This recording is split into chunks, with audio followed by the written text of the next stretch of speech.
Hello friends, welcome to RK tutorial. ఈరోజు మనము 31 May 2024 జరిగినటువంటి షిఫ్ట్ 1లో జరిగినటువంటి టెట్ పేపర్ 1లో క్వశ్చన్లకు ఆన్సర్ చూద్దాం మనము. అందులో భాగంగా మొదటి క్వశ్చన్ ఏముందంటే x + y = 8 మరియు xy = 7 అయితే x - y విలువ ఎంత అన్నాడు. చూడండి, x + y = 8 అంట, xy = 7 అంట. అయితే x - y విలువ ఎంత అన్నాడు. అయితే మనకు తెలుసు ఆల్రెడీ మనకి ఈ సూత్రాలు ఏమంటే a + b² = a² + 2ab + b². తర్వాత a - b² = a² + b² - 2ab సూత్రాల ప్రకారం చేస్తామన్నమాట. అయితే ఈ రెండింటి మధ్య సంబంధం ఏంటంటే మనకు ఉన్నట్టు సూత్రం డైరెక్ట్ రాస్తున్నాను నేను. x - y మనకు కావాల్సింది x - y కాబట్టి x - y² ఏమొస్తుందంటే x + y² తర్వాత -4xy అనమాట. ఈ సూత్రం వాడవచ్చు మనము. కాబట్టి దీన్ని ఏం చేస్తాం, మనం ఇచ్చినటువంటి విలువలు ప్రతిక్షేపిస్తే మనకు ఆన్సర్ వస్తుంది అనమాట. x - y² x + y అంటే మనకి ఎంత విలువ చెప్పండి ఇక్కడ.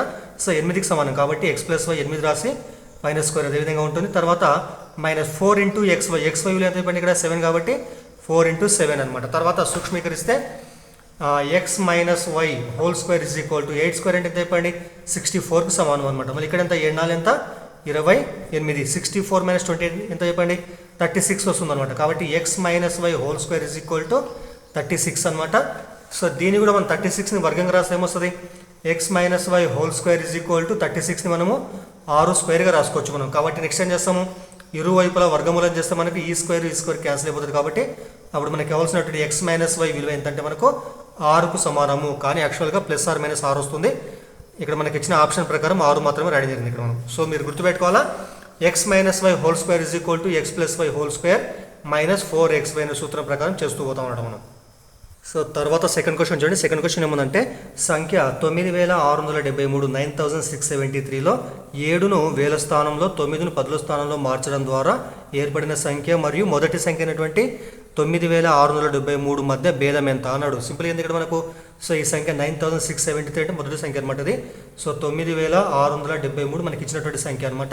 ఇదే సంఖ్యలో ఏం చేయాలి మనము, 7ని ఏం చేయాలి మనము, ఇక్కడ 7 యొక్క స్థానం విలువ ఎంత అంటే 10వ స్థానం అనమాట. 9 యొక్క స్థానం విలువ ఎంత ఇక్కడ వేల స్థానం. మనం ఏం చేయాలంటే మనము వేల స్థానంలో 7ను రాయాలంట, 10వ స్థానంలో 9 రాయాలంట. అప్పుడు మనకు వచ్చేటువంటి సంఖ్య ఏమంటే 7 ఇక్కడ వస్తుంది కాబట్టి 7 9 ప్లస్లో 7 వస్తుంది, 6 అదేవిధంగా ఉంటుంది.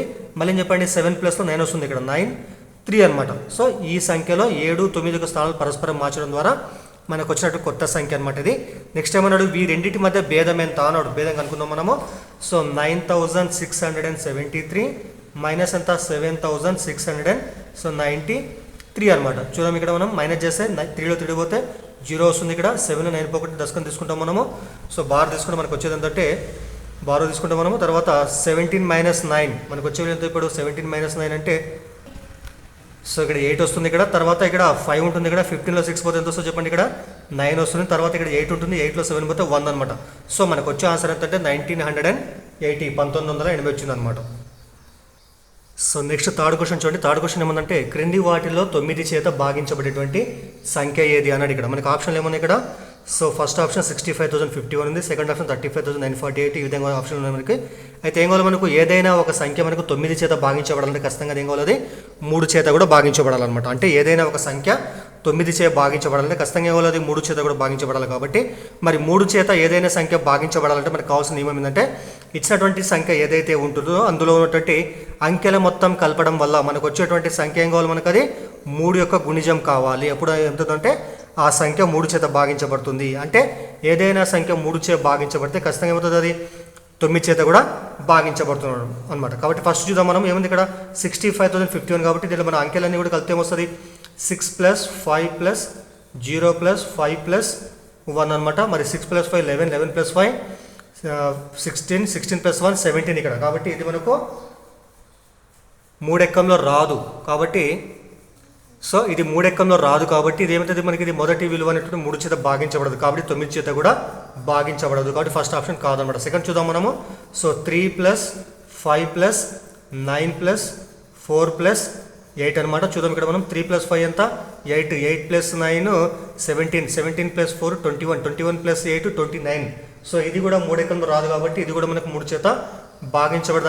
అంటే అర్థమైంది, ఇక్కడ 9 చేత కూడా భాగించబడదు. తర్వాత నెక్స్ట్ చూద్దాం మనము 2 + 7 ప్లస్ 8 ప్లస్ 0 ప్లస్ 1 2 ప్లస్ 7 అంతా 9 ఇక్కడ 9 ప్లస్ 8 17 17 ప్లస్ 1 అంతా 18 సో 3 ఎక్కంలో 18 వస్తుంది 3 6లో 18 కాబట్టి ఇది 3 చేత భాగించబడుతుంది అంటే 3 చేత భాగించబడితే ఖచ్చితంగా ఏమవుతుంది అది ఈ సంఖ్య మనకు 9 చేత కూడా భాగించబడుతుంది కాబట్టి మనకి వచ్చినటువంటి దీనికి సరైన ఆన్సర్ ఏమంటే మూడో ఆప్షన్ అనమాట 27,801 9 చేత భాగించబడుతుంది మరి నెక్స్ట్ చూద్దాం మనం ఇక్కడ మనం ఏముంది ఇక్కడ so 1 plus 0 plus 4 plus 0 plus 3 అనమాట 1 ప్లస్ 4 అంతా 5 ప్లస్ 3 8 అవుతుంది ఇది కూడా మనకు 3 ఎక్కడ రాదు కాబట్టి ఇది కూడా మనకు 3 చేత భాగించబడదు కాబట్టి 9 చేత కూడా భాగించబడదు అనమాట గుర్తుపెట్టుకోవాలా 3 చే భాగించబడితే అది ఖచ్చితంగా 9 చేత కూడా భాగించబడుతుంది సో నెక్స్ట్ ఫోర్త్ క్వశ్చన్ చూడండి ఫోర్త్ ఏముందంటే 10 రోజులలోని నిమిషాల సంఖ్య ఎన్ని గంటలలోని సెకండ్ల సంఖ్యకు సమానం అవుతుంది అన్నాడు అయితే ఇక్కడ మనకు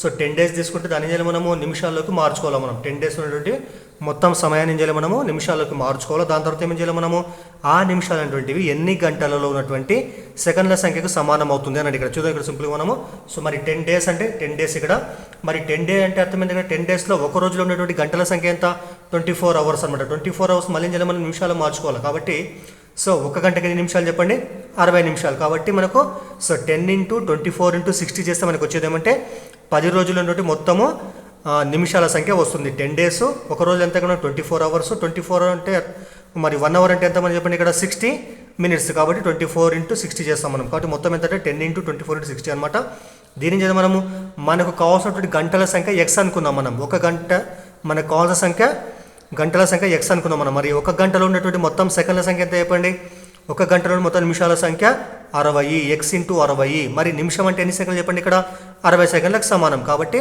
సో గంట ఎక్స్ గంటలు అనుకున్నాం మనము ఒక గంట అంటే మనకి నిమిషాలు చెప్పండి 60 నిమిషాలు మరి అదేవిధంగా ఒక నిమిషం అంటే చెప్పండి ఇక్కడ 60 సెకండ్లకు సమానం కాబట్టి ఇట్లా అనుకున్నాం మనము సో 10 రోజులలో ఉన్నటువంటి నిమిషాలు ఎక్స్ గంటల ఉన్నటువంటి సెకండ్లకు సమానం కాబట్టి రెండు సమానం చేసి మనకు ఆన్సర్ వస్తుంది అనమాట ఇక్కడ చూడండి ఇక్కడ 66 ఇక్కడ ఎక్స్ని గుణిస్తున్నాయి ఇతరులకు ఏం చేస్తాయి భాగిస్తాయి కాబట్టి ఇక్కడ రాస్తూ చూడండి సో 10 × సో 24 × 60 బై 60 కిందికి వస్తే భాగిస్తాయి కాబట్టి 60 × 60 ఇక్కడ ఈజ్ ఈక్వల్ ఏంటంటే ఎక్స్ అనుకున్నాం మనం నెక్స్ట్ క్యాన్సల్ చేస్తే 60 క్యాన్సల్ ఇక్కడ 10 × 10 10 6 60 ఇక్కడ తర్వాత సో 6 × 6 సో 6 4 24 కాబట్టి మనకు వచ్చే విలువ మొత్తం ఏంటంటే మరి ఇప్పుడు మనకు 4 మాత్రం మిగిలింది ఇక్కడ so X is equal to 4 అనమాట అంటే అర్థమైంది ఇక్కడ సో 4 గంటల్లో ఉన్నటువంటి సెకండ్ల సంఖ్య 4 గంటల్లో ఉన్నటువంటి సెకండ్ల సంఖ్య మొత్తం మనకు 10 గంటల్లో ఉన్నటువంటి మొత్తం నిమిషాల సంఖ్యకు సమానం అవుతుందన్నమాట మీకు కావాలంటే గురించి చూసుకోవచ్చు సో 10 × 24 × 60 చేస్తే ఎంతైతే విలువ వస్తుందో 4 × 60 × 60 చేస్తే కూడా అంతే విలువ వస్తుంది యాక్చువల్గా ఇది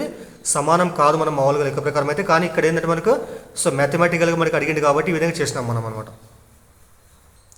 సో నెక్స్ట్ ఫిఫ్త్ క్వశ్చన్ చూడండి ఫిఫ్త్ ఏముందంటే ఒక రైతుకు 7:5 నిష్పత్తిలో గొర్రెలు మరియు ఆవులు ఉన్నాయంట అయితే అతని దగ్గర ఉన్నట్టు మొత్తము ఆవుల సంఖ్య ఎంత ఇక్కడ మనకు 120 అంట అయితే సో గొర్రెల సంఖ్య ఎంత అన్నాడు ఇక్కడ మరికి చూడండి ఇక్కడ 7:5 ఏముంది ఇక్కడ గొర్రెలు మరియు ఆవుల యొక్క నిష్పత్తి అనమాట కాబట్టి అప్పుడు ఏమనుకుంటాం మనము నిష్పత్తి పోవాలని చేస్తాం మనము ఏదో ఒక చర్రస్తో గుణిస్తాం కాబట్టి సో మొదటి ఏముంది ఇక్కడ మీకు గొర్రెల సంఖ్య ఉంది కాబట్టి దాన్ని సో 7కి సమానం చేసుకుంటాం ఆవుల సంఖ్యనేమో 5కి సమానం చేసుకుంటే ఇక్కడ మనం మరి గొర్రెల సంఖ్య ఎంత ఇక్కడ మనకి గొర్రెల సంఖ్య ఈజ్ ఈక్వల్ టు 7x అనుకున్నాం మనం అదేవిధంగా సో ఆవుల సంఖ్య ఎంత మనకి ఇక్కడ 5x అనుకున్నాం మనం లెక్క ప్రకారం ఏముంది ఇక్కడ మనకి సో అతనికి 120 ఆవులు ఉన్నట్లయితే సో కాబట్టి ఆవుల సంఖ్య మొత్తం ఎన్ని ఉన్నాయి ఇక్కడ మొత్తము సో 120 కాబట్టి 5x అనేట్టు మనకి ఏమవుతుంది ఇక్కడ సో 120కి సమానం అవుతుంది అనమాట కాబట్టి x ఎంత వస్తుంది అప్పుడు x is equal to so 120/5 చేస్తే మనము సో క్యాన్సల్ చేద్దాం మనము 5 × 5 5 2 10 ఇక్కడ సో 2 0 ఉంటుంది ఇక్కడ సో 20 అనమాట 5 4 20 సో ఎక్స్ విలువ ఎంత మనకు ఎంత వచ్చింది చెప్పండి ఇక్కడ 24 రావడము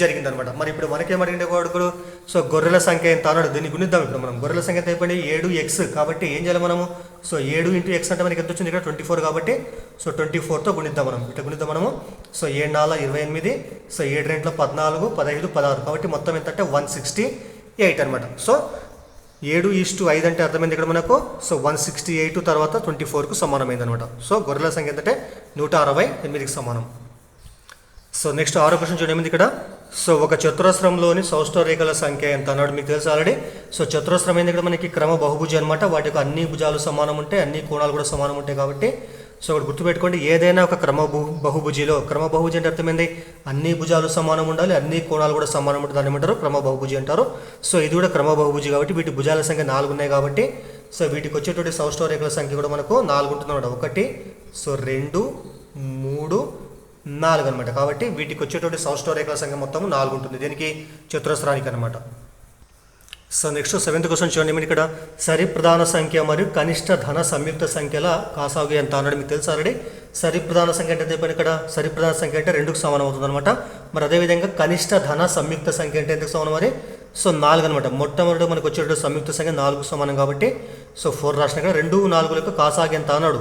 మరి కనుకుంటే మనకి ఎంత వస్తుందో చెప్పండి. చాలా సింపుల్ చూడండి. ఇక్కడ 2 ఎక్కం 2 2 రెట్ల సో 4 మళ్ళీ 2 తీసుకుంటే సో 1 1 ఇక్కడ 2 రెట్ల ఎంత మొత్తం మనకు 4 అవుతుంది కాబట్టి సో 2 2 4 కాబట్టి సో సరి ప్రధాన సంఖ్య మరియు కనిష్ట ధన సంయుక్త సంఖ్యల యొక్క కాసాగు ఎంత మనకు 4కు సమానం అవుతుంది అనమాట.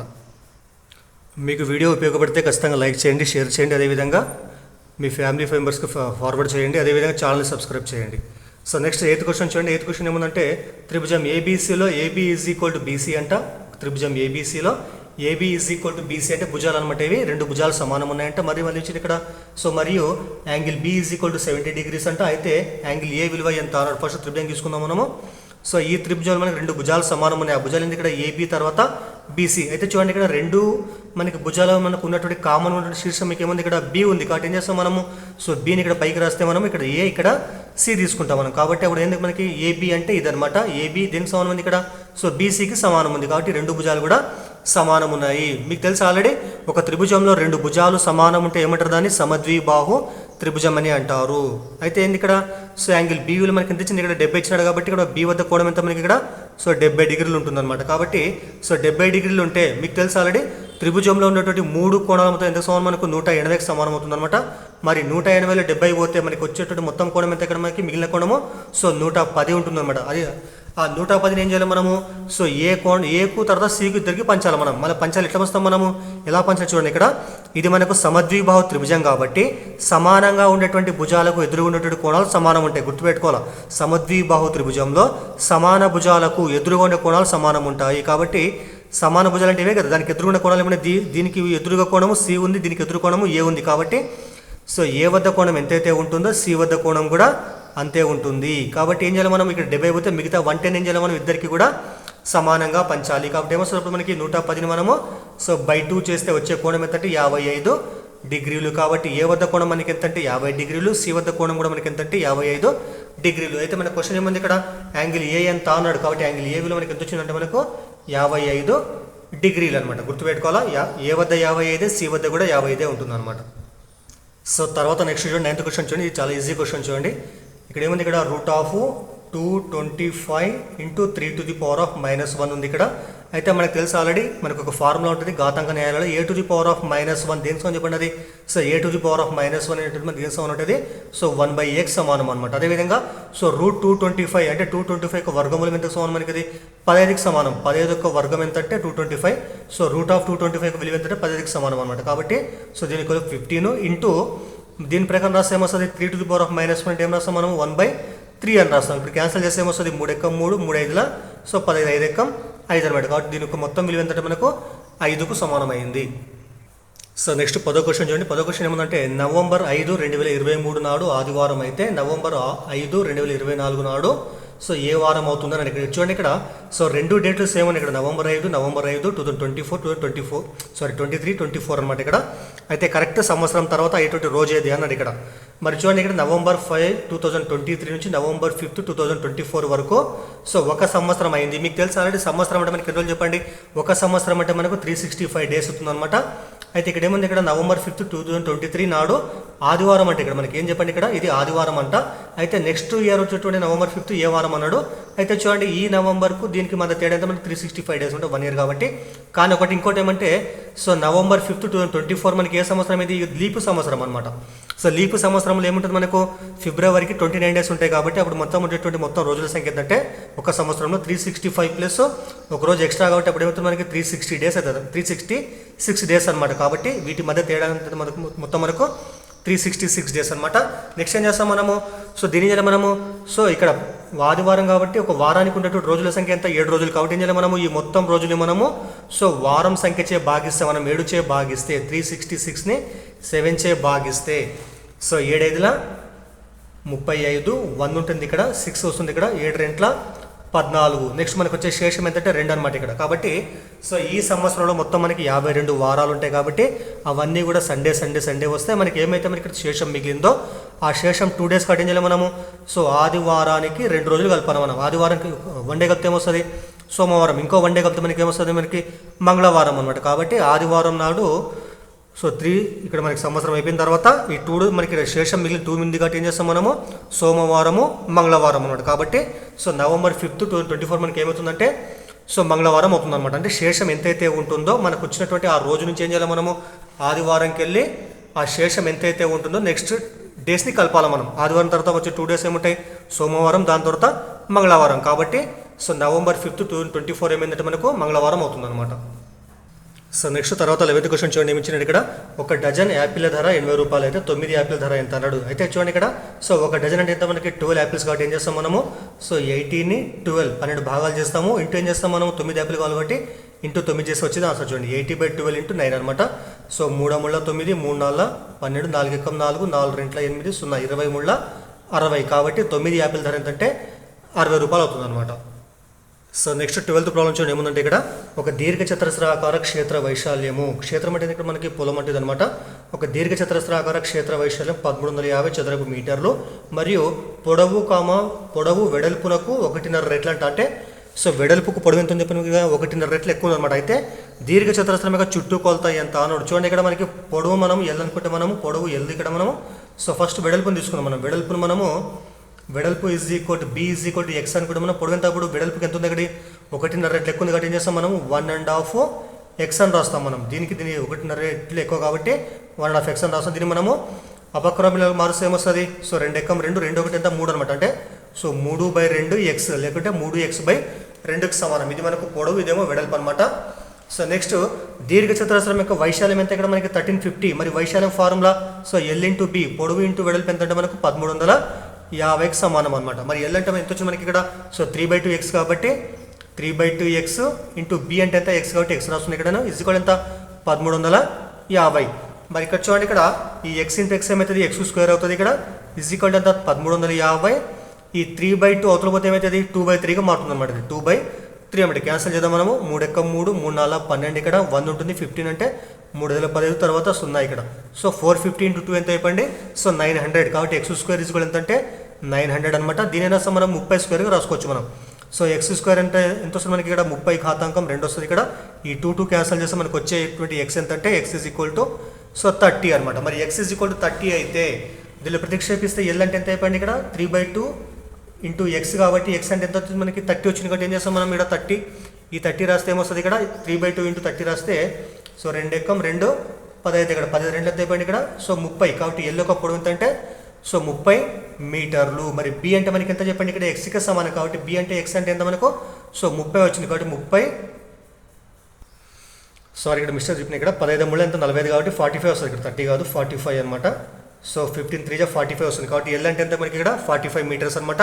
మరి బి అంటే ఎంత అయిపోయింది ఇక్కడ 30 మీటర్స్ అనమాట. మనకి ఏం కావాలి మనకి చుట్టుకొలత కావాలా. చుట్టుకొలత ఫార్ములా సో 2 × L + B అనమాట. 2 ఇంటూ పొడవు ప్లస్ వెడల్పు 2 ఇంటూ సో పొడవు అంటే ఎంత అయిపోయింది ఇక్కడ 45కి సమానము ప్లస్ వెడల్పు అంటే ఎంత 30. సో 2 × 45 + 30 ఎంత 75 2 ఎంత అయిపోయింది 150 మీటర్స్. కాబట్టి దీర్ఘచతురస్రం యొక్క చుట్టుకొలత మనకి ఎంత వచ్చిందంటే 150 మీటర్లు రావడం జరిగింది. సో నెక్స్ట్ 13వ క్వశ్చన్ చూడండి ఏముందంటే ఇక్కడ అర్చన ప్రతిరోజు 500 మిల్లీలీటర్ల పండ్ల రసము తాగుతుంది. ఈ విధంగా ఆమె ఒక వారంలో తాగేటువంటి పండ్ల రసం యొక్క సో లీటర్లో ఎంత అన్నాడు. పండ్ల రసం లీటర్లో ఎంత అన్నాడు. ఇక్కడ చూడండి ఇక్కడ ఒక రోజు తాగేటువంటి పండ్ల రసం ఎంత ఇక్కడ మనకి 500 ml అనమాట. అయితే మీకు తెలుసు 500 ml అంటే ఎంత అయిపోయింది సో 500 ml దాని లీటర్ల మార్క్స్ ఏమొస్తుంది 500 సో 1000 లీటర్స్ అనమాట. లీటర్లు మారుస్తుంది. ఇప్పుడు క్యాన్సిల్ చేస్తే ఏమొస్తుంది 500 ఒకట్ల 500 రెంట్ల అంటే సో 1/2 లీటర్ అనమాట 1/2 లీటర్ అనమాట. అయితే ఒక రోజుకి 1/2 లీటర్ తాగితే 7 డేస్లో తాగేటువంటి ఒక వారం అంటే ఎంత 7 డేస్ కట్ ఏం చేయాలి మనము 7తోనే గుణిస్తే మనకు వచ్చేది ఆన్సర్ అనమాట. సో 1/2 × 7 లీటర్స్ అనమాట. ఏమొస్తుంది అప్పుడు సో 7/2 అంటే ఎంత మనకు సో 7లో సగం ఎంత అంటే 3.5 3.5 లీటర్లు అనమాట. కాబట్టి ఒక వారంలో తాగేటువంటి పండ్ల రసం యొక్క పరిమాణం ఎంతంటే మనకు 3.5 లీటర్లకు సమానమైంది అనమాట. సో నెక్స్ట్ 14 క్వశ్చన్ చూడండి. 14 ఏముందంటే మొదటి 9 సంయుక్త సంఖ్యల మధ్యగతం ఎంత అన్నాడు. మీకు తెలియాలి సంయుక్త సంఖ్యలు అంటే ఏంటి సో 3 లేదా అంతకంటే ఎక్కువ కారణాంకాలు ఉంటే ఆ సంఖ్యలు ఏమిటంటే సంయుక్త సంఖ్యలని అంటారు. మరి అది చిన్న సంయుక్త సంఖ్య అంటే చెప్పండి 4 అనమాట. సో మీకు ఇంతకుముందు చెప్పడం జరిగిన వీడియోలో 1 అంటే మనకి ఏంటంటే 1 అంటే ప్రధాన సంఖ్య కాదు, సంయుక్త సంఖ్య కాదనమాట. సో 2 ప్రధాన సంఖ్య, 3 ప్రధాన సంఖ్య, తర్వాత వచ్చే సంఖ్య అంటే 4. సో 4 మనకి ఏమవుతుంది, సంయుక్త సంఖ్య అవుతుంది అనమాట. ఎందుకోసం అంటే మీకు దీనికి వచ్చే కారణాలు ఏముంటాయి, సో 1 × 4 తర్వాత 2 × 2 అనమాట. అంటే సో 3 లేదా అంతకంటే ఎక్కువ కారణాలు ఉంటే సంఖ్యలు ఏమంటారు, సంయుక్త సంఖ్యలు అంటారు.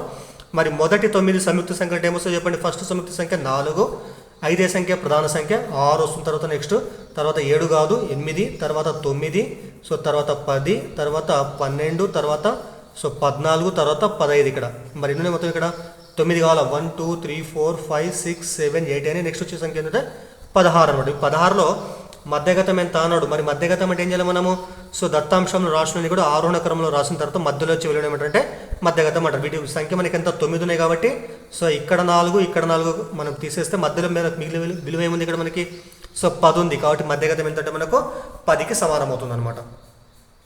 సో నెక్స్ట్ 15th క్వశ్చన్ చూడండి. ఇక్కడ 2/7 - 1/5 ఎంత అన్నాడు. చాలా సింపుల్ క్వశ్చన్ చూడండి. ఇక్కడ ఏం చేస్తాం మనం, వీటికి కాసా కడితే సో 7 × 5 = 15 ఇక్కడ సింపుల్గా. సో 7 × 5 = 15. నెక్స్ట్ అడ్డగుణకారం 5 × 2 5 × 10 మైనస్ తర్వాత 7 × 7 అనమాట. మరి 10 - 7 ఎంత అయిపోయింది, సారీ 10 - 7 3 వస్తుంది ఇక్కడ 3, సారీ 7 × 5 ఎంత ఇక్కడ మనకి 35, 15 కాదు 7 × 5 = 35, తర్వాత 3/35 అనమాట. కాబట్టి ఆన్సర్ ఏంటంటే 3/35కి సమానమైంది.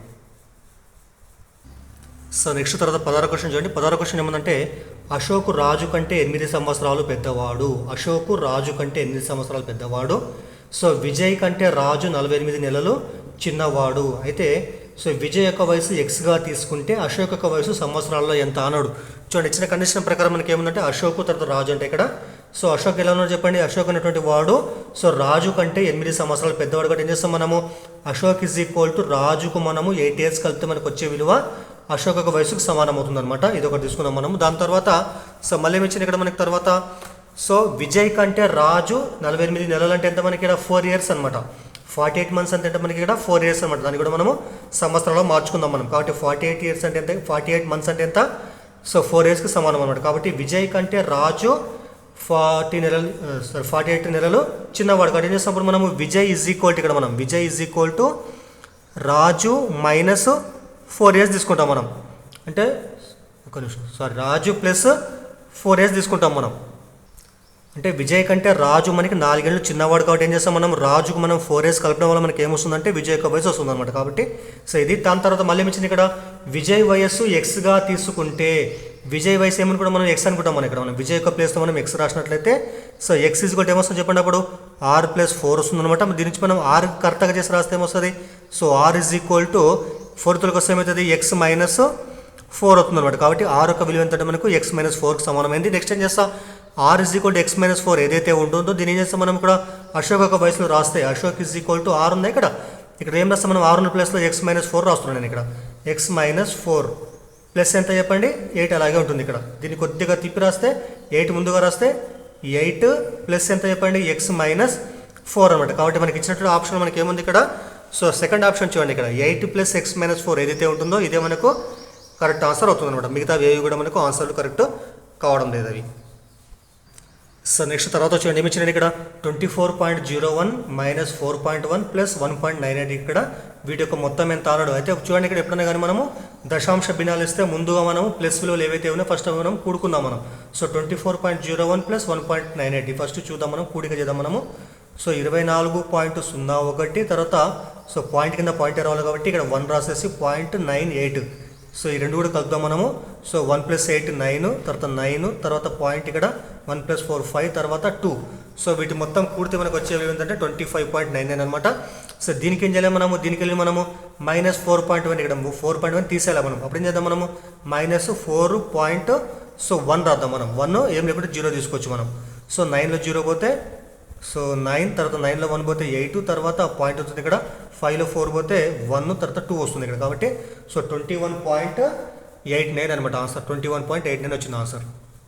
సో తర్వాత క్వశ్చన్ చూడండి ఏమిచ్చింది ఇక్కడ, 250 మీటర్ల పొడవునటువంటి ఒక రైలు 10 సెకండ్లలో ఒక పోల్ను దాటితే ఆ రైలు యొక్క వేగము km/hలో ఎంత అన్నాడు. అయితే చూడండి ఇక్కడ సో ఏదైనా కానీ ఏ విధంగా మనకి పోల్ ఇచ్చినప్పుడు కానీ పోలు స్తంభం ఇలా ఇచ్చినప్పుడు ఏం చేస్తాం మనము, సో రైలు యొక్క పొడవు ఎంతైతే ఉంటుందో అదే రైలు యొక్క పొడవు మనము అది ప్రయాణించినట్టు దూరంగా లెక్కలోకి తీసుకుంటాం మనం. అంటే పోల్ అంటే దాని యొక్క సో దానికి పొడవు దానికి మనకు దూరం ఉండదు కాబట్టి ఏం చేస్తాం మనం పోల్ అంటే లెక్కలోకి తీసుకోం కాబట్టి ఆ పోల్ దాటినప్పుడు ఏం చేస్తాం మనం పోల్ దాటినప్పుడు మనము ఆ రైలు ఎంతైతే పొడవు ఉంటుందో అదే పొడవును మనము ఆ దూరంగా తీసుకొని దాన్ని మనము దాని యొక్క వేగానికి అనుకుంటాం మనం. మరి వేగం ఫార్ములా వేగం ఈజ్ ఈక్వల్ టు దూరం బై కాలం కాబట్టి రైలు యొక్క పొడవు మనకి ఎంత ఉంది ఇక్కడ 250 మీటర్స్ కాబట్టి సో 250 బై మొత్తం కాలం ఎంత 10 సెకండ్స్ ఇక్కడ కాబట్టి 10 చేసుకుంటాం మనము.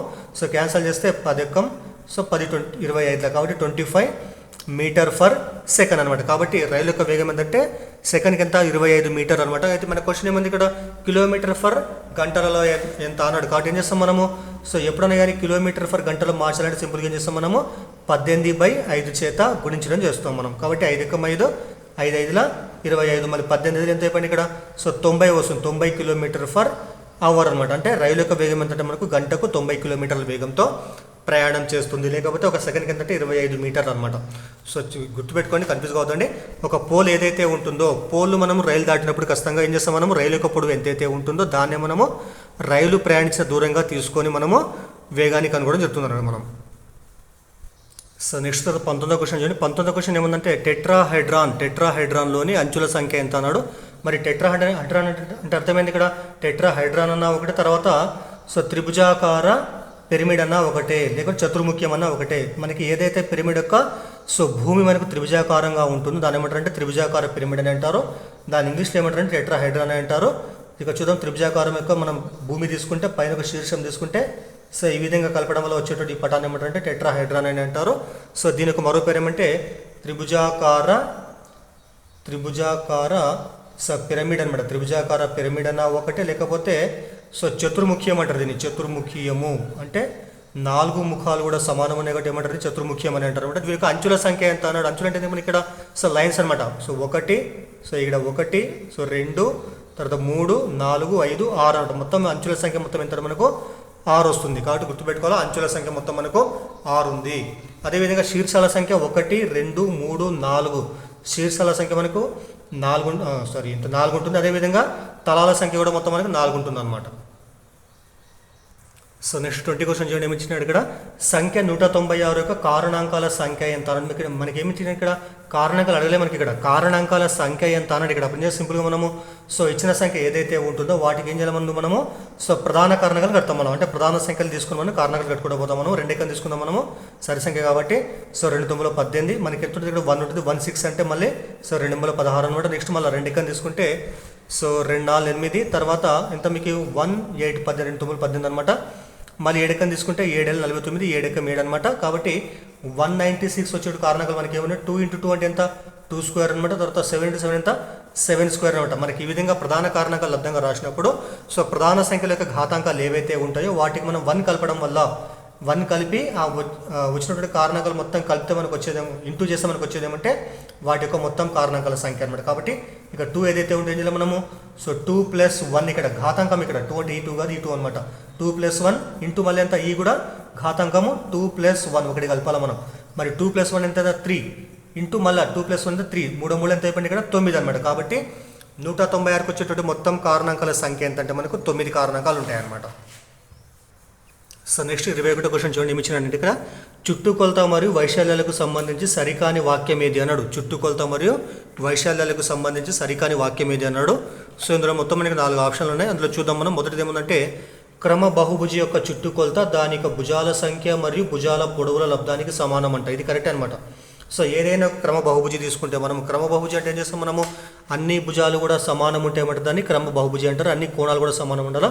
సో ఉదాహరణకు మనము ఒక చతురస్రం తీసుకుంటే ఇది కూడా మనకి ఇది క్రమ బహుభుజి అవుతుంది. మరి వీటి చుట్టుకొలత ఏం కావాలి చెప్పండి. మన చుట్టుకొలత సో దాని భుజాల సంఖ్య ఇంటూ ఒక భుజం యొక్క పొడవుల లబ్ధానికి సమానం. ఫర్ ఎగ్జాంపుల్ దీనికి భుజం మనం ఏ అనుకుంటే ఏ అన్ని సేమ్ ఉంటాయి కాబట్టి ఏ ఇక్కడ వీటి మొత్తం సంఖ్య 4 కాబట్టి 4 ఇంటూ ఒక భుజం యొక్క పొడవు అనమాట 4 × ఏకు సమానమైంది. కాబట్టి ఇది కరెక్ట్ స్టేట్మెంట్ అవుతుంది అనమాట. మరి సెకండ్ ఏముంది ఇక్కడ ఒక సమృత పటం ద్వారా కప్పబడిన ఉపరితల మొత్తాన్ని దాని యొక్క చుట్టుకొలత అంటారు.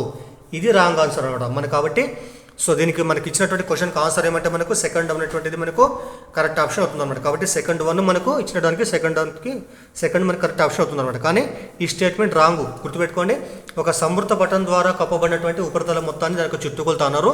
ఏమంటారు దాన్ని దాని యొక్క ఉపరితల వైశాల్యం అంటారు. ఫర్ ఎగ్జాంపుల్ మనం ఒక గోళం తీసుకుంటే, మనం ఒక బంతిని తీసుకుంటే మనము ఆ బంతి యొక్క ఉపరితలం అంటే చుట్టూ ఉండేటువంటి మొత్తం దాని ఏమంటారు ఉపరితలం అని అంటారు.